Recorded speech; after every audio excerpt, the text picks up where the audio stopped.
మిథునం అనేది మనం చూసినసరికి మృగశిర నక్షత్రం 3-4 పాదాలు కనబడతాయి. ఆరుద్ర నక్షత్రం కనబడుతుంది. పునర్వసు నక్షత్రం 1-2-3 పాదాలు మనకు కనిపిస్తాయి. సో ఇక్కడ మనకు మృగశిర అంటే అధిపతి కుజుడై ఉన్నాడు, అలాగే ఆరుద్ర అంటే రాహు అయ్యాడు, పునర్వసు అంటే గురుడు దానికి అధిపతి. 3 గ్రహాలు అక్కడ ఉన్నాయి అక్కడ. అయితే వీళ్ళకి ఆదాయం వచ్చినప్పుడు 5 భాగములు ఆదాయం వస్తే వ్యయం కూడా 5 భాగాలు కనబడుతున్నాయి. అలాగే రాజపూజ్యం 3 భాగాలు కనబడుతుంటే అవమానం అనేది 6 భాగాలు కనబడుతున్నాయి. ఆదాయము వ్యయము సమతుల్యంగా ఉన్నాయి. ఆ సమతుల్యం ఉండడం అంటే అర్థం ఏంటంటే ఈ సంవత్సరం సంపాదించేదంతా ఖర్చు పెడతాము అని అర్థం అన్నమాట. అంటే ఖర్చుకి ఇన్కమ్కి న్యూట్రల్గా సెట్ అయిపోయింది అర్థం అన్నమాట. సో ఈ సంవత్సరం పూర్వాశ్రమంలో సంపాదించింది అదేమి ఖర్చు కాదు. ఎంత సంపాదిస్తే అంత ఖర్చు పెడతాం. ఎంత సంపాదిస్తామంటే 5 భాగంలో ఉన్నాడు. 5 భాగంలో అంటే బెనిఫిషియల్గా బ్రహ్మాండంగా సంపాదిస్తారు అర్థం. మనం మాట్లాడుకున్నాం 5 భాగాలంటే డెఫినెట్గా సక్సెస్ఫుల్గా ఉంటుంది. సో ఎర్నింగ్స్ అనేది చాలా బాగుంటుంది, అందులో ఏమీ సందేహం లేదు.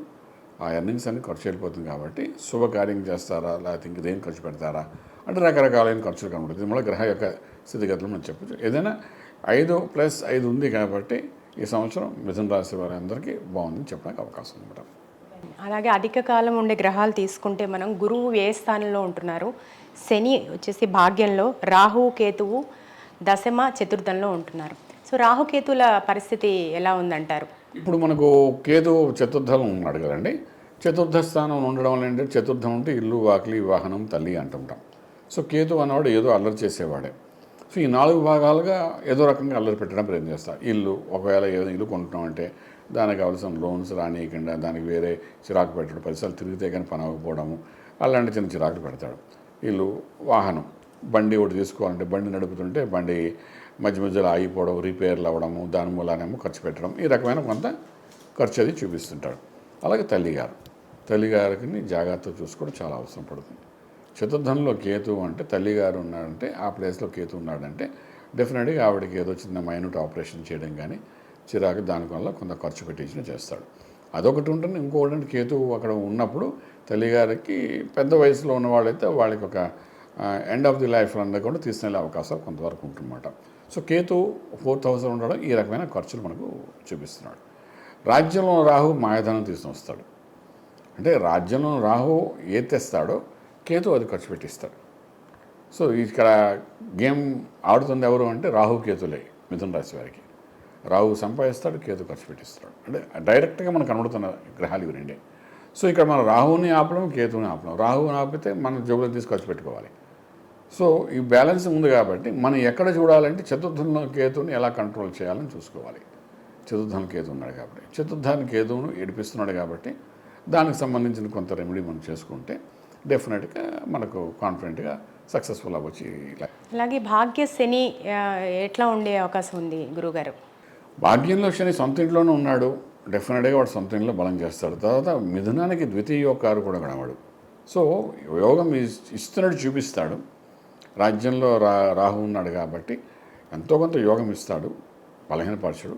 ఎటు వచ్చి తండ్రి గారి దగ్గరికి వచ్చినప్పుడు మాత్రం కొంచెం హెల్త్ ఇష్యూస్ తీసుకొని వస్తాడు. దిగువ భాగంలోని ఎగ్జిట్ పార్ట్ ఆఫ్ ది బాడీలో కొన్ని అంటే మనకు జ్యోతిషాస్త్రం ఏం చెప్తుందంటే మెడికల్ ఆస్ట్రాలజీ ప్రకారము ఈ నాభి నుండి పై భాగానికి రవి కంట్రోల్ చేస్తాడు.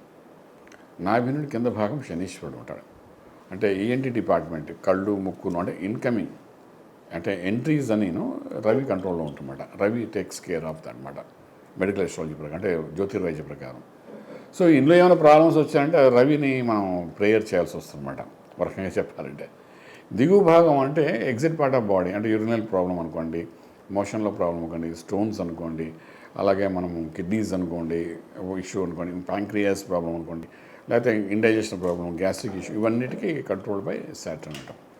సో వీళ్ళు తండ్రి గారి స్థానంలో శని కూర్చున్నాడు కాబట్టి ఈ దిగువ భాగంలో కొంత వాళ్ళకి హెల్త్ ఇష్యూస్ వస్తాను. అంటే ఇక్కడ ఏం చెప్తున్నాడు, మిథునానికి తండ్రి గారికి ఒక రకమైన ఇబ్బంది, తల్లిగారికి ఒక రకమైన ఇబ్బంది పెట్టే అవకాశం ఉంది. కాబట్టి అలాంటి ఏదో చిన్న తప్ప దానికోసం ఖర్చు పెట్టడం తప్ప ఆదాయం అనేది బలహీనపడే అవకాశం ఎక్కడ మనకు కనిపిస్తుంది. ఇక దేవగురువు అయిన బృహస్పతి వ్యయస్థాన సంచారం ఎలా ఉండబోతుంది గురువుగారు?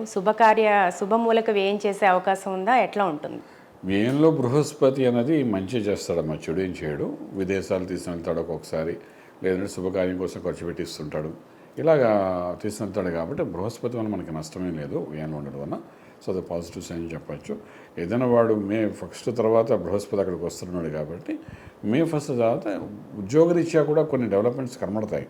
అలాగే మనకు వెన్నంట భగవంతుడు ఉన్నాడు అన్నట్టుగా కొన్ని కార్యసిద్ధి చేయడం కూడా ఉపయోగపడతాడు కాబట్టి మనం భయపడక్కర్లేదు. దానిని తప్పుగా కానీ నెగిటివ్ ఎనర్జీ అని చెప్పడానికి మాత్రం అవకాశం ఎక్కువ లేదండి.